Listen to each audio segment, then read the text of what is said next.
तू मुझे आसमां दिया और तू मुझे रास्ता दिया, तू मुझे आसमां दिया और तू मुझे रास्ता दिया, नियामतों से भर दिया और सबसे बेहतर कर दिया।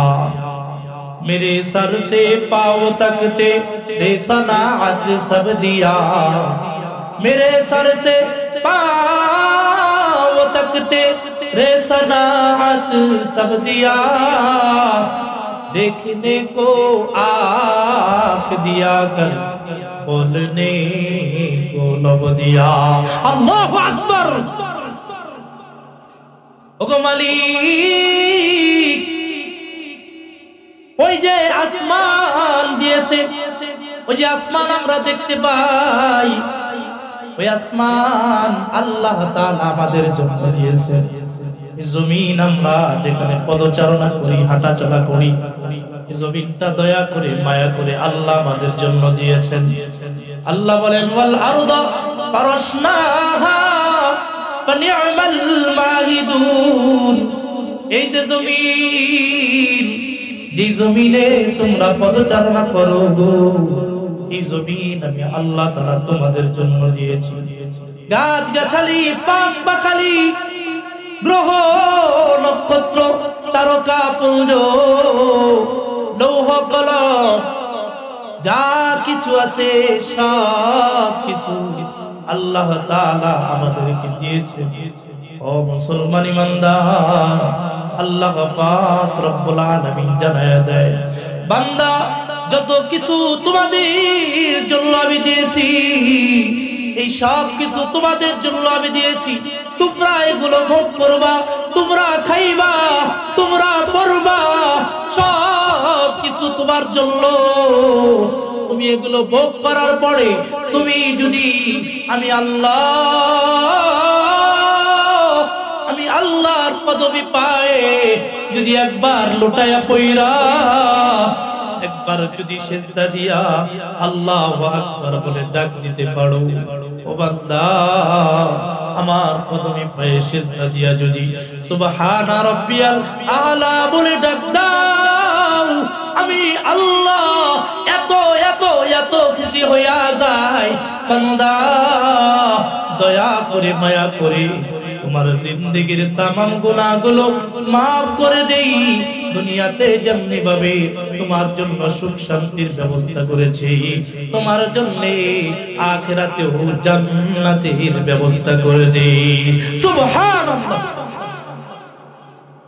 এজন্য মুসলমান ইমানদার শুকরিয়া আদায় করা দরকার, নিয়ামতের শুকরিয়া আদায় করা দরকার। মুসলমান ইমানদার একটা হাদিস শোনাই, হযরত মুআয ইবনে জাবাল রাদিয়াল্লাহু আনহু, হযরত মুআয ইবনে জাবাল থেকে বর্ণিত। হযরত মুআয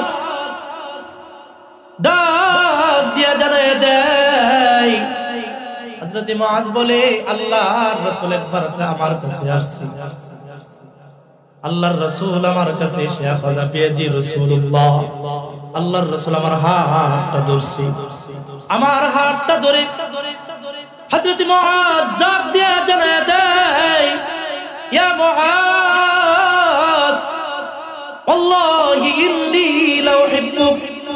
ও মুআয রে, আল্লাহর কসম আমি মুআয তোমাকে ভালোবাসি, আমি রাসূল মুআয রে তোমাকে ভালোবাসি। ফাজিবা মুআয, মুআয আশ্চর্যান্বিত হয়ে গেছে, হযরত মুআয আশ্চর্যান্বিত হয়ে গেছে। হযরত মুআয বলে ওয়া আনা ওয়াল্লাহি লা উহিব্বুকা ইয়া রাসূলুল্লাহ। ও আল্লাহর রাসূল, আমিও আপনাকে, আল্লাহর কসম আমিও আপনাকে অন্তর দ্বারা ভালোবাসি। জোরে বলুন না সুবহানাল্লাহ, আওয়াজ দিয়ে বলেন না সুবহানাল্লাহ। মুআয বলে ইয়া রাসূলুল্লাহ, আমি বড় আশ্চর্যান্বিত হয়ে গেছি। হযরত মুআয কেন আশ্চর্যান্বিত হইছে জানেন? হযরত মুআয আশ্চর্যান্বিত হইছে এই জন্য, যে রাসূল যার একটা উপাধি ছিল আল আমিন, জানেন না আপনারা? আল্লাহর রাসূলের একটা উপাধি ছিল আল আমিন, যার একটা উপাধি ছিল আল্লাহর রাসূল আল আমিন ছিলেন। আল্লাহর রাসূল মক্কার কুরাইশ কাফির যারা ঈমান আনে নাই, মুসলমান হয় নাই, এই সমস্ত লোকেরাও যখন জিনিসপত্র রাখার জন্য একসাথে রাখার জন্য কোনো মানুষ পাইতো না, ওই লোকেরা ওই জিনিসগুলো আল্লাহর রাসূলের কাছে রেখে দিত। কারণ তারা জানতো আল্লাহর রাসূল মুহাম্মদ যে কোনদিন আমানতের খেয়ানত করবে না। আল্লাহু আকবার বলেন। ফাজিবা মুআজ, হযরত মুআজ আশ্চর্যজনিত হয়ে গেছে। হযরত মুআজ বলে, ইয়া রাসূলুল্লাহ, ও আল্লাহর রাসূল, আমি বড় আশ্চর্যজনিত হয়ে গেলাম, কারণ আপনি রাসূল, আপনি কেন আল্লাহর কসম কাটলেন? আপনার তো কসম কাটার দরকার নাই। আপনি যদি বলতেন মুআজ তোমাকে আমি ভালোবাসি, বাস হয়ে যাইত। আপনি কেন বললেন ওয়াল্লাহি ইন্নী লা উহিব্বু? আপনি কেন আল্লাহর কসম কাটলেন? কসম কাটার কোনো দরকার ছিল না। আল্লাহর রাসূল মুআজের হাতটা ধরছে, হযরত মুআজের হাতটা ধইরা আল্লাহ রাসূল বলতেছে, ও মুআজ, তোমাকে আমি ভালোবাসি, যার কারণে তুমি আমার মহব্বতের পাত্র হয়ে গেছো। মুআজ রে, যেহেতু আমার ভালোবাসার পাত্র, এই কারণে তোমাকে আমি একটা উপদেশ দেই। কেউ যদি কাউকে মহব্বত করে কিছু উপহার নিয়ে যায়, উপঢৌকন দেয়, ও মুআজ, তোমাকেও আমি কিছু উপহার দিব। হযরত মুআজ বলে, ইয়া রাসূলুল্লাহ, ও আল্লাহর রাসূল, কি উপহার দিবেন? আল্লাহর রাসূল বলে, মুআজ রে,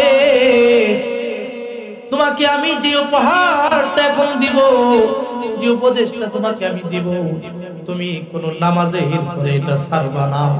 যখনই নামাজ পড়বা রে, নামাজ পড়ার সঙ্গে সঙ্গে এই দোয়াটা তুমি করবা। হযরত মুআজ বলে, লা, আল্লাহর রাসূল মুআজকে ডাক দিয়ে জানায় দেয়, মুআজ, ওয়াল্লাহি লা তাদান্না দুবুরা কুল্লা সালাত।